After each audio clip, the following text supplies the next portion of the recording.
Hi, this is Buck with MyAquarium.Rocks, and today is the 4th episode of My Aquarium Tour. And I warned you guys before there was going to be one aquarium that's empty that is also going to be on tour. And today is your lucky day. But this aquarium is full of a lot of history. It will probably take a lot more than 10 minutes to cover everything. Because it actually starts with the story of this aquarium, which is now my 20-gallon reef in the works. And what happened is that when we moved up here to North Carolina, I found that for sale in a yard sale for $5, and I bought it. I took out all of the silicone and replaced all the silicone and set it up as my first aquarium in here. Put fish in it, put some live bearers. My wife liked the live bearers, so we moved it and put it on her dresser in our bedroom. And we put another one up beside it, and we had fish in the 2 aquariums. And she was tickled pink. She loved it to death. And we had, like the other aquariums, you've seen this is my Tetra tank, but you've seen the Java fern. We filled it up with Java fern. The Java fern grew very quickly. And so we put, had a lot of Java fern in it and a lot of fish. As the fish continued to grow, my wife decided she wanted 1 aquarium instead of 2, so she confiscated my 30-gallon after I had moved everything from it into the 10-gallon from the saltwater aquarium. And we moved the 2 20-gallon aquariums into the 30. Bought a new 30-gallon aquarium, which is actually this physical tank for my Tetra tank. And the way it was set up is we have 2 of these filters. Actually, even in the 20, we had 2 of these filters. This is the Tetra Whisper 2040 internal filters. Had 1 here, 1 there. And about a year ago, one of the filters died. And a couple of weeks ago, this second filter died. There wasn't very much fish in it, so we moved the fish into the 10-gallon, as you heard in the other update on the 10-gallon from last week. So, I took this tank down. I'm not sure what we're going to do with it. It is my daughter's 30-gallon aquarium. This is really the only place it fits right now. My wife is getting some new furniture and doesn't want aquariums on it. I understand that. But this table is set up. Is slated to have 2 20-gallon aquariums stuck on her, at least a 10 and a 20. So that's one of my possibilities. But the story is that these, the swordtails, a live bearer fish, continued to have babies. Now it takes at least a year for the babies to grow to a full adult. And at one point, when we put all the fish in here and all of the grass and everything else, at one point we had over 200 adult swordtails. Now, somebody's going to tell me I overcrowded the tank. Yes, I realize that. I also worked my ass off keeping it up. Okay, you can't have a tank that overpopulated and it not be work. The Java fern was a big benefit to it. Most of the time I just had to top off the water. But I did have to clean the things and clean the gravel a lot. The gravel would turn black. When you do the gravel back, the bottom was, was always black. I used a little bit of light gravel in here, but I eventually put some more gravel in here, made it much thicker. And that helped the water stay stable. In the early days, we discovered it was very hard to keep the tank stable, not because of so many fish in it. It was just the water would go out of whack. And the biggest problem we discovered was the pH. After doing some research, I discovered that because we were using a water filter, we were taking out the heavy stuff, and therefore it was very light water, or what do they call it? At any rate, the very soft water. And because it was so soft, it would not hold the balance. I used various pH balancing buffers and everything else. Nothing seemed to do any good for any long period of time. pH shifts and you lose a bunch of fish real quick, faster than ammonia. pH shifts real bad. But after doing some research and studying, I found out that seashells will only dissolve, well, they dissolve fast at real low pH. They don't dissolve at all if the pH is over a certain point, which I think it might be 7.2 or 7.4. But they get real slow after they hit pretty close to 7. And so the water pH pretty much stays at about a 7. If it drops, the pH drops, then these things dissolve and bring the pH back up. So ever since I started using these, that's been very stable. Now, we used the Java fern, grew like crazy. And we filled the tank with the Java fern. And the 30-gallon was just a big grass aquarium with fish in it. And at one point, over 200 adult fish, swordtail fish were in here. And like I said, that's a lot of work. And they were surviving and everything. My wife finally was at the point we were giving away aquariums that we had. People found out I liked aquariums. They would bring me more aquariums. We would set them up, put fish in them, and give them away. We gave away probably 8 aquariums. No kidding. In fact, that was one of them. Right there. Okay, it came back home. And in fact, let's see, down here, you can't see it very well, in the bottom of that shelf is a 5-gallon aquarium. That was another aquarium my wife actually bought and gave away, and it came home. It came back to us when it was empty. But at any rate, the aquarium did eventually crash. It had nothing to do with the overpopulation of fish, but it had a lot to do with the fact that we're using filtered water. And let me explain. We had, like I said, we use an RV filter.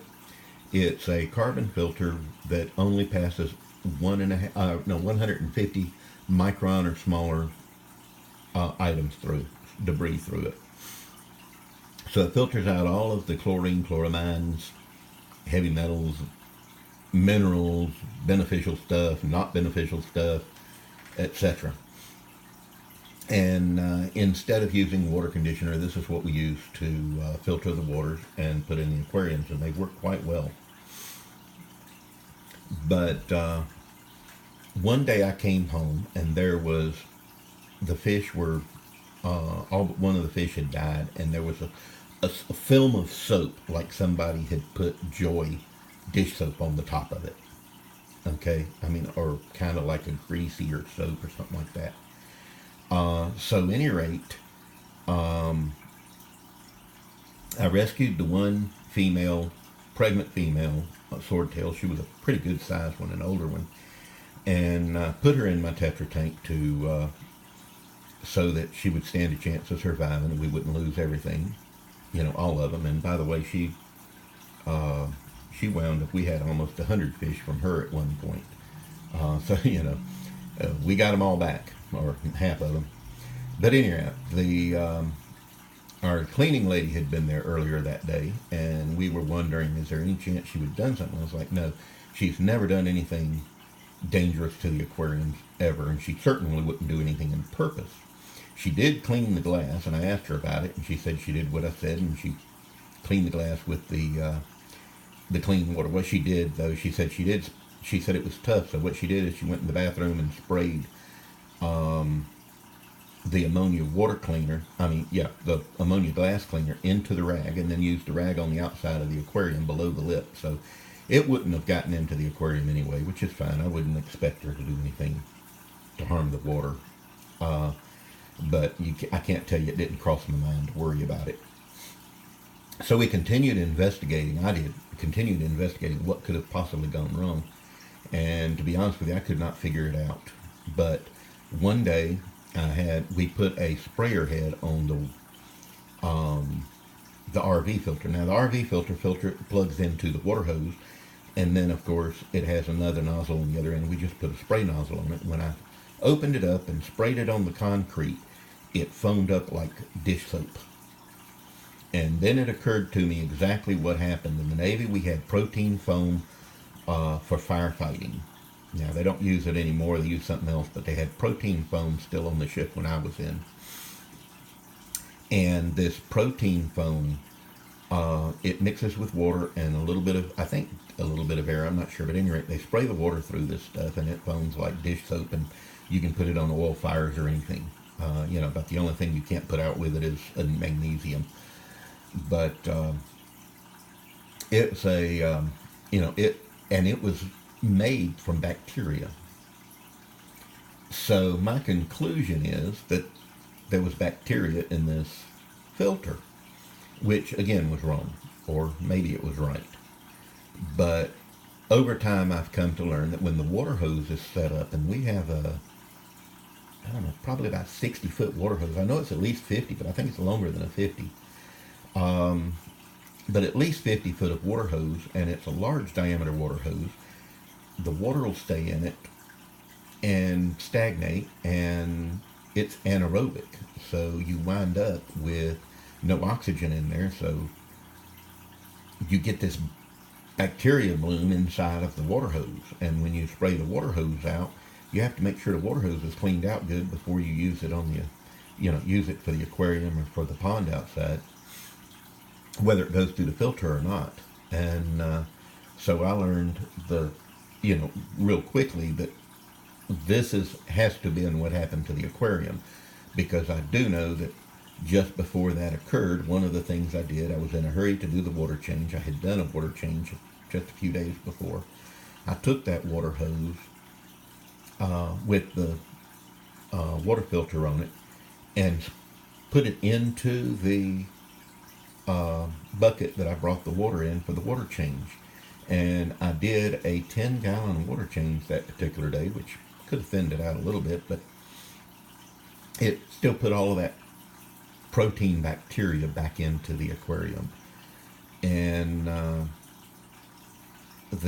convinced, after having seen everything foam up under, with the sprayer, the spray nozzle, that's exactly what happened, and that's where that film came from.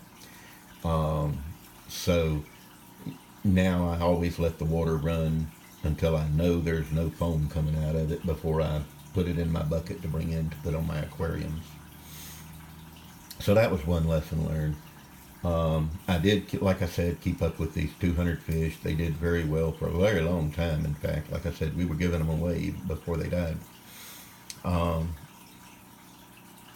My wife eventually got tired of them and turned the aquarium over to my daughter. My daughter has used it for all kinds of things, and we had a heater go bad. Again, this is another kick myself in the butt story. We had a heater in the aquarium, and it went bad, and the temperature went high and killed all the fish, except for a couple that I mentioned in my 30-gallon Tetra tank now.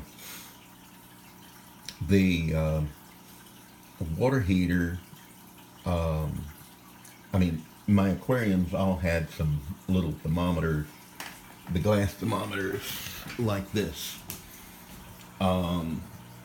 We had these in all the aquariums, but I can't see them very well. I'm 60 years old now, and my eyes don't see what they used to see, and they're pretty bad in the first place. They've been bad since I was in 4th grade. I wear Coke bottles, okay? So, any rate, I had fed the fish. 3 to 4 hours later, they're dead. And when I put my hand in the tank, it was hot. I mean, we're talking the temperature of the water turned out to be 100 degrees. Very bad for the fish, I want you to know. And even still, we had a couple of survivors, thank goodness. So I started putting these on, and this one reads nice and easily, 74 degrees. Of course, that's room temperature here. But at any rate, I put this on all the tanks. I figured even if they're not accurate, they will tell me when things change. And sure enough, this one, which is on my Tetra tank, was up there between 84 and 86. I replaced the thing, no loss to fish, saved my fish's life. They're on all the tanks. They're on the 10 gallon if I didn't show you that one. And that's why. More recently, the tank was doing fine. My daughter she had a sorority of 3 female bettas in here, and they seemed to get along well. In the 10 gallon, when she moved them over here, 2 of them over here and put a third one in. 2 of them killed, one of them 2 got killed off. However, it worked out. And we had a problem in the 10 gallon tank, and one of the bettas that was in there died.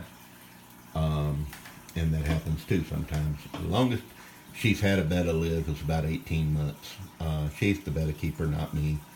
I know a little bit about bettas from my experience now, but they're definitely not my specialty by any shape, form, or fashion. She wants her aquarium back. We don't have room to put it in her room. We do have room to put a 20, so we may wind up having to swap a 20 for this 30. And that means I'll get rid of the tank stand that my saltwater tank is on, and it'll have to go over here. And I'm not sure what we're going to do with the 30, to be honest with you. But I do want a 20 and a 10 here. And I guess I could get a stand like I've got here. That's a fairly cheap stand, but it's a good stand. Oops, sorry, fish. It's a cheap stand, but it's a good metal stand. You can get it off Amazon. I think it's like $50, and it's a wonderful thing. I happened to buy it for, well, I didn't buy it. The lady gave it to me for doing some work with her, but she would have sold me that in a 20 gallon long for $20, and my wife insisted, no, I've got too many aquariums. I'm not getting another one. So I couldn't get the aquarium, but I could get the stand. Go figure. I moved the 30 onto it, and it's really wonderful. I love the stand and I love the aquarium, so that works out. The other thing about this tank is that I went to Lowe's and found this stuff. This is acrylic. It's foggy because it's still got the protective cover on it. But these are the scraps. I bought the scraps real cheap. The scraps, this one's a thin one, it's not going to work. Okay, but if you sit here and you look at it, okay, that's a pretty good little spacing, and I'm thinking of putting a divider in one end of the tank. Okay, maybe a little wider or whatever, and making an internal sump with the out of that acrylic. I've got enough. You can kind of see a bunch of it there, and I think I've got enough that of this scrap to actually put the sump right in here inside this aquarium. So I'm going to test it. I may test it with this aquarium, but I was planning on doing it on a 20 that's in the shed, and I may still do that. I don't know, because the 20 is smaller.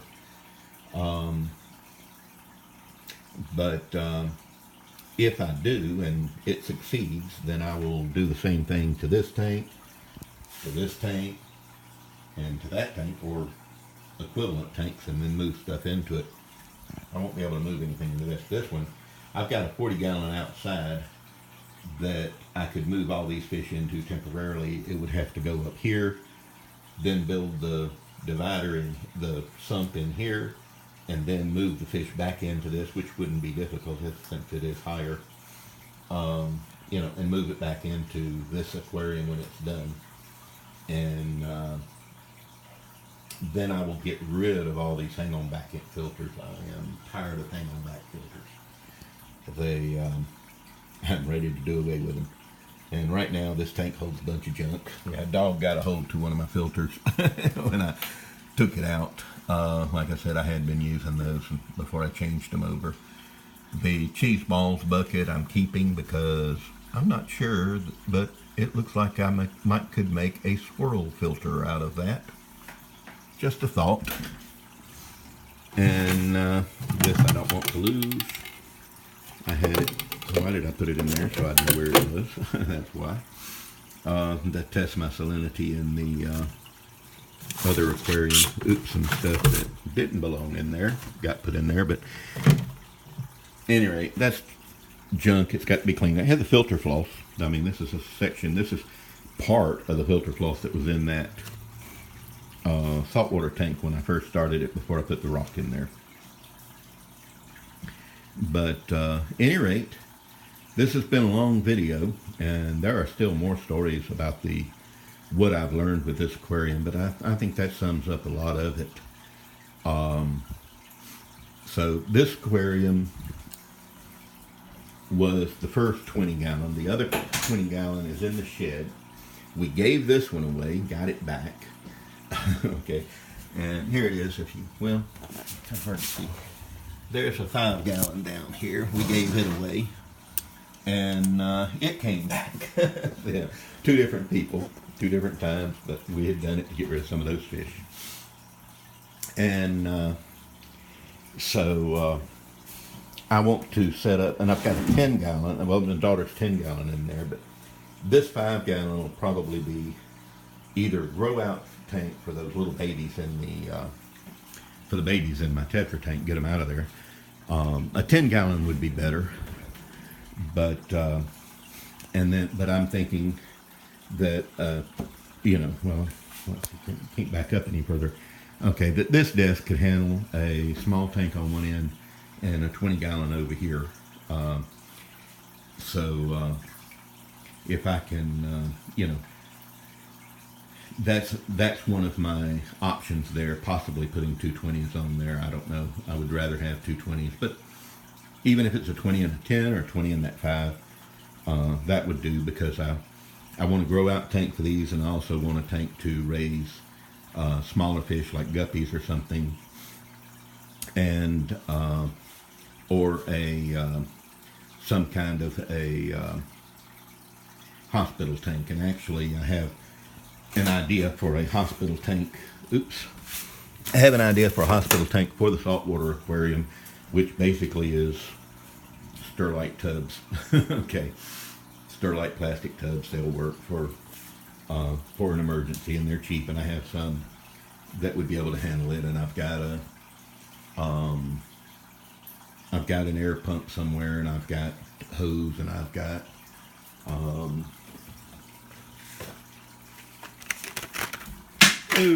now I have broken air stones. Let's see. Yeah, well, there we go, air stones. So, and I have actually another pack of these up there somewhere. So I've got I'm pretty good set on being able to set up a hospital tank as I need. And at any rate, this tank's probably more interesting anyway than that one I'm talking about. There's only so much of my pile of junk you want to see. So, at any rate, that's it for the my aquarium tour, my aquarium zone tour. That, with the exception of my saltwater tank, which is in the works, being built. And I don't know if I'm going to do that episode or not. That would be the 5th episode that I promised, but my whole history of that aquarium is being published on my website anyway, under Nano-Reef 18. So I don't know that I could add anything to the story that you can't already get or don't already have if you've been following me on my blog, MyAquarium.Rocks. So, but at any rate, that's the story of my aquariums here at this house in North Carolina. And we are at the foothills of the mountains, in the Appalachian Mountains in North Carolina, between Boone and Hickory. A beautiful place to be. One of the things I love about this place is every time I go out, it's like a different scenery out there. The clouds, the sky color, the leaf colors of the trees, every weather change is different. The snow-covered mountains, the green mountains, the turning of the leaves in the mountains. Oh, it is just always beautiful out here. And but that's not anything to do with my aquariums here. So, any rate, it's been 25 minutes. I knew that would be the longest aquarium on tour that I would do. And oh, I don't know if I said or not, the filter here slowed down and died almost to a stop, and which is why I had to take everything down. And because my wife wanted it out of the room anyway, I had to tear it down instead of to try to fix it and put it back. So I did take the filter apart and found out that the blade was stuck on, was clogged up. I cleaned the gunk out of it, and it worked beautifully. And the nice thing is, it's a very small pump at 200 gallons per hour. And this power head, I think, is 180. It might be 200 or 220. I forget what it is. Not much different. And yet, this is huge. Okay? And this one is very small. It's inside of that. Let's see if I can find it. I can't really, you can't see it for the glare. But at any rate, at the base of this, I mean, it's a very small pump. It's much smaller than that other pump. So that may be a good pump to use in at least the 20-gallon all-in-one filter sump that I want to build and put in it. So that might be a great thing there. But at any rate, that's it for my aquarium tour of all of my aquariums. I hope everybody enjoyed it. Like I said, I love my aquariums. It's, it's a great hobby. It can be expensive. It can be easy to maintain them once you get them established to a level that you can. And it's easy to make a mistake and crash the tank and lose your livestock. And I am, like I said, I'm so grateful I have it on these. All these little cory cats everywhere. And which is why I don't have as many Plecostomuses everywhere, because I think they eat the eggs up before they get a chance to hatch in most cases. But at any rate, great tank, great fish. MyAquarium.Rocks, and I hope yours does too. Like, subscribe, and share, and come back and see us again. Until next time.